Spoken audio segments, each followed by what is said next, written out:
जय मसीह की सभी को। वेस्ट कोस्ट डिस्ट्रिक्ट काउंसिल के दैनिक वचन में मैं आप सबका स्वागत करता हूं। परमेश्वर का धन्यवाद करता हूं कि मुझे लायक समझा कि मैं आप लोगों के बीच में परमेश्वर का वचन लेके आ सकूं। आए हम कुछ वचनों को जानेंगे और परमेश्वर का नाम को हम ऊंचा बढ़ाएं और परमेश्वर के वचनों के मर्म को हम जानें। पिछले दिनों में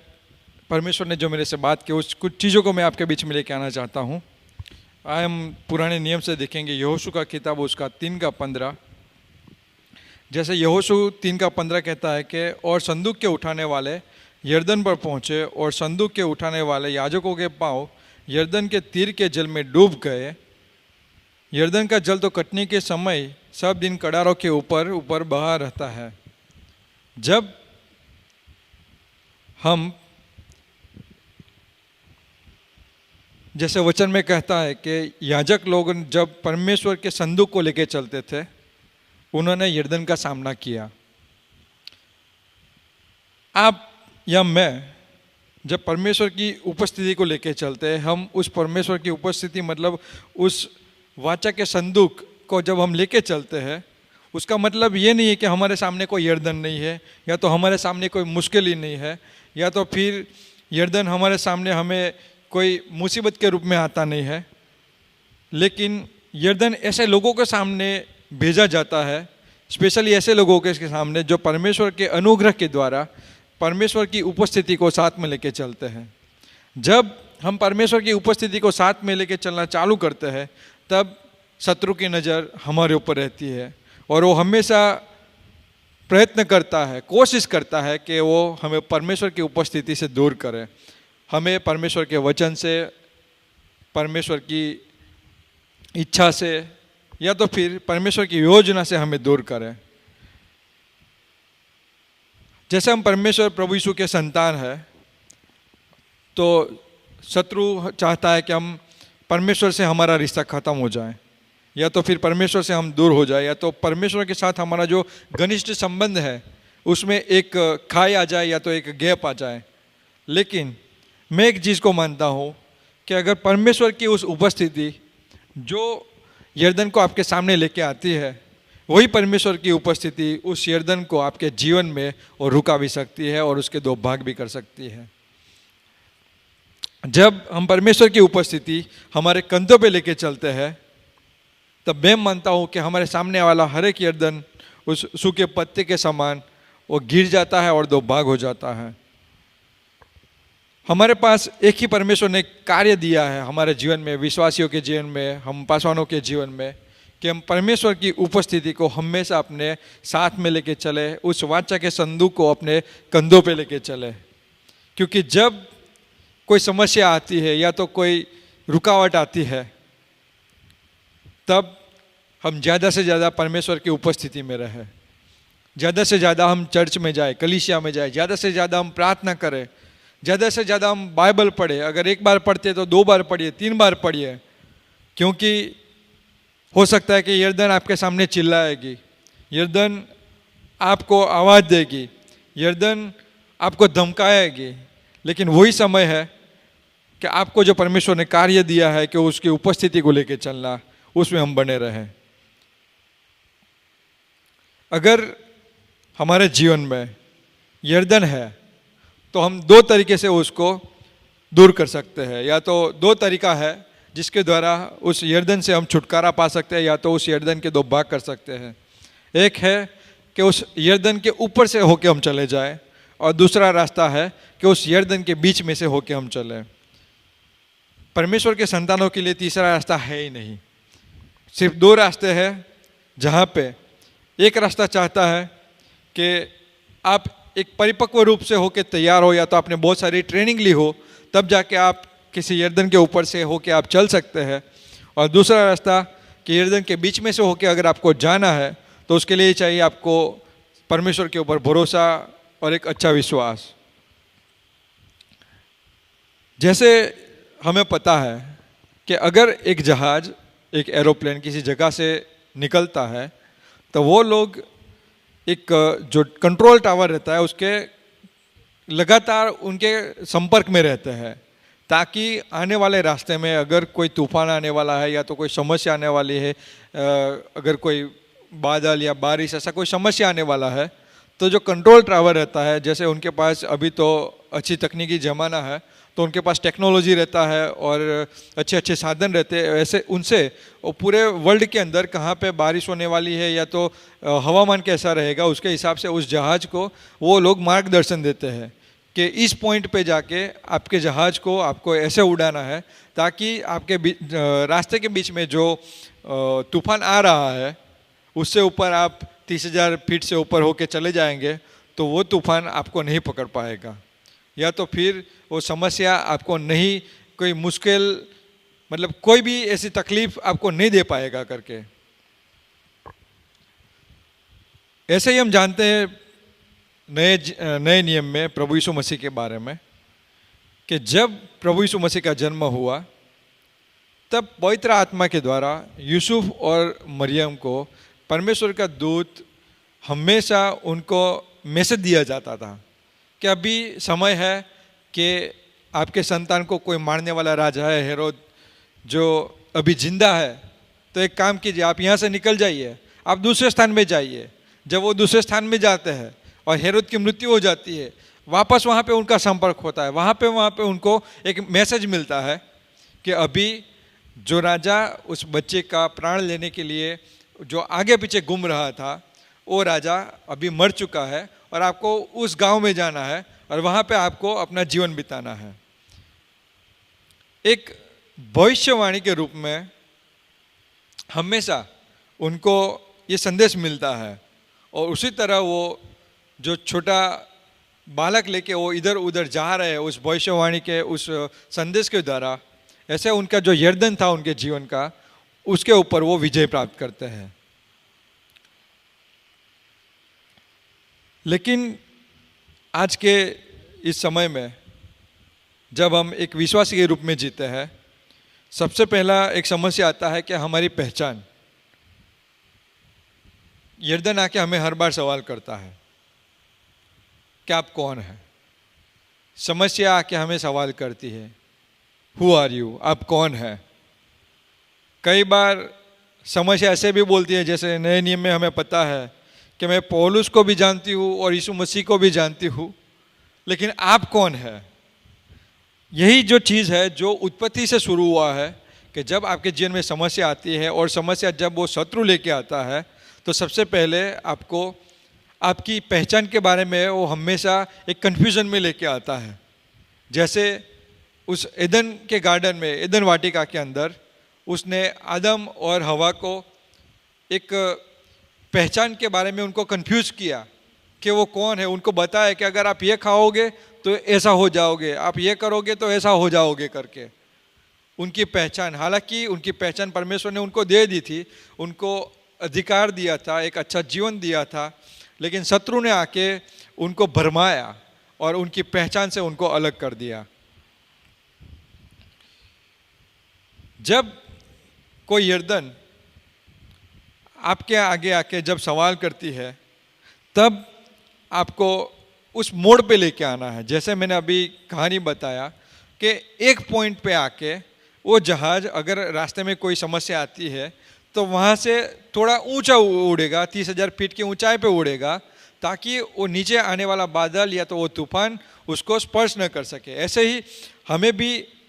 एक ऐसे मोड़ पे लेके आना है या तो ऐसे स्थान में लेके आना है, और वो स्थान है कि हमारी पहचान यीशु मसीह में, जहाँ से हम हर एक उस यर्दन के ऊपर हम विजय प्राप्त कर सके या तो उस यर्दन के ऊपर से होके हम गुजर सके। एक समय ऐसा आता है कि जब इजरायली लोग, एक पूरा देश यर्दन के सामने खड़े हैं, 40 साल के बाद वापस उस जगह पे लौटे हैं जो परमेश्वर का वायदा था, और परमेश्वर के वायदे का जो प्रदेश था उनके बीच में और इजरायली लोगों के बीच में सिर्फ एक ही चीज़ था, यर्दन। एक ही रुकावट था, यर्दन। और परमेश्वर ने वहाँ पे एक उत्तर को देता है, एक सुझाव को देता है, एक सॉल्यूशन को देता है, और वो जो परमेश्वर ने उत्तर दिया और उस उत्तर का नाम था लेवी, लेवाइट्स। क्योंकि उनकी नाम की जो पहचान ही थी वो परमेश्वर की उपस्थिति को लेके चलने के द्वारा थी। जो लेवी लोग थे वो परमेश्वर के संदूक को अपने कंधों पे लेके चलते थे। परमेश्वर की उपस्थिति उनके कंधों पे रहती थी वो वाचा के संदूक के द्वारा, और उसी के द्वारा उनकी पहचान भी थी। और जब कोई यर्दन हमें आके सवाल करता है, जब कोई यर्दन हमें आके चुनौती देता है, हमारे पास्ट के बारे में बताया, हमें हमारे जो फेलियर है उसके बारे में बताता है, जब वो हमारी वीकनेस के बारे में बताता है, तब हमें हमारी पहचान को और ज़्यादा मजबूत करना है। हमें हमारी पहचान जो यीशु मसीह में है उसको एक मोड़ पे लेके आना है, ताकि उस यर्दन को हम दो भाग कर सके। क्योंकि जो लेवी लोग थे उनकी पहचान सिर्फ उनके पिता के द्वारा या तो उनके पिता के कार्यों के द्वारा नहीं मिली थी, लेकिन लेवी जो थे उनकी पहचान उस परमेश्वर की उपस्थिति जो वाचा के संदूक के द्वारा उनके कंधों पर रहती थी उसके द्वारा उनकी पहचान होती थी। कई बार होता है कि जैसे हमने नए नियम में भी पढ़ा है कि कुछ लोग थे जो यीशु मसीह के नाम को लेके दुष्ट आत्मा को निकालने गए, लेकिन वो बीच चौराहे पे सीधे रास्ते दुष्ट आत्मा ने उनको भगा दिया। क्यों? क्योंकि जब नाम है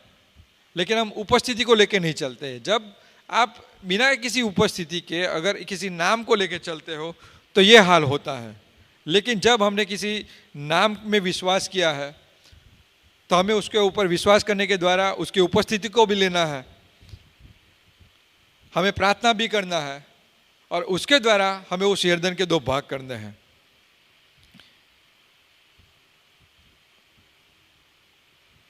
जैसे बाइबल में ऐसे बताया गया है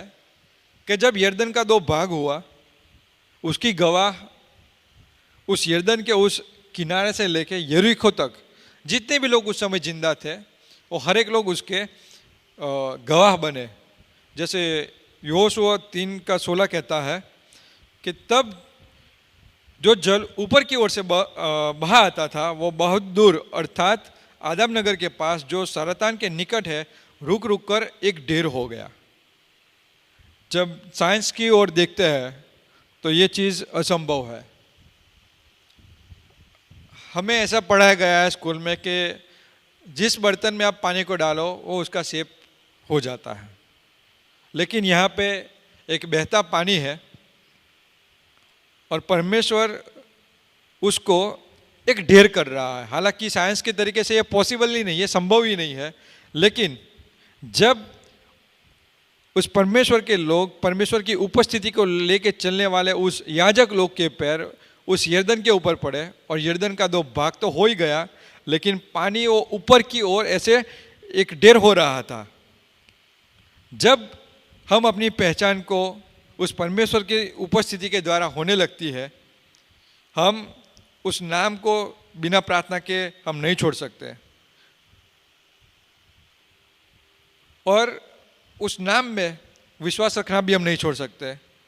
और उस नाम के बिना उसकी उपस्थिति के बिना हम भाग भी नहीं सकते। जब उसकी उपस्थिति को लेकर हम चलते हैं दो चीज़ होता है, यर्दन के दो भाग होते हैं और वो उसका प्रवाह सीधे जाने की जगह वो सीधा चलने लगता है, आकाश की ओर ढेर होने लगता है। आपके जीवन की समस्या, आपका जीवन का उस कंफ्यूजन जो टेढ़ा मेढ़ा है, जब आप परमेश्वर की उपस्थिति को लेकर चलते हो और उसकी उपस्थिति लेके चलने के द्वारा जब आपका पैर उस यर्दन में पड़ता है, परमेश्वर उस टेढ़े यर्दन को सीधा करता है। हालेलुया। और जो भी चीज़, दूसरा चीज़ कि जो भी चीज़ आपके जीवन में रुकावट बनता है और परमेश्वर के सामर्थ्य के द्वारा वो सीधा हो जाता है। हालेलुया। जब इजरायली लोग उस यर्दन के पास आए, शायद उनको पता नहीं था कि उनके जो पुरखे थे उन्होंने एक समुद्र को बीच में से होके चला था। वो एक टाइम था जब वो समुद्र उनके लिए एक समस्या बन गया था, और आज वो उस कगार के यहाँ पे खड़े हैं, एक मोड़ पे है कि जो समस्या थी उनके पुरखों की उसका जो रूट है, जो उसकी नींव है, उसकी नींव पे आके आज खड़े हैं और आज वो उस समस्या को जड़ से वो लोग दो भाग कर रहे हैं वो यरदन, ताकि वो यरदन का पानी जो उस समुद्र में जाता है और उसके द्वारा उनके पुरखों ने एक रुकावट जो उनके जीवन में आई थी, परमेश्वर के सामर्थ्य के द्वारा वो दो भाग हुआ और वही परमेश्वर आज उनके जीवन में कार्य करता है और उस यरदन के दो भाग करता है। जैसे हमारी पहचान परमेश्वर में बढ़ती है और जब हम परमेश्वर की उपस्थिति में खड़े रहते हैं या तो परमेश्वर की उपस्थिति को हम साथ में लेके चलते हैं, तब यही समय है कि हम हर एक समस्या को प्रभु यीशु के नाम से उस यरदन को दो भाग करें। क्या आज के दिन किसी यरदन ने आपको रोक दिया है? क्या आज यरदन ने आपको मजबूर कर दिया है कि आपके कंधों पे से वो वाचा का संदूक उतर जाए?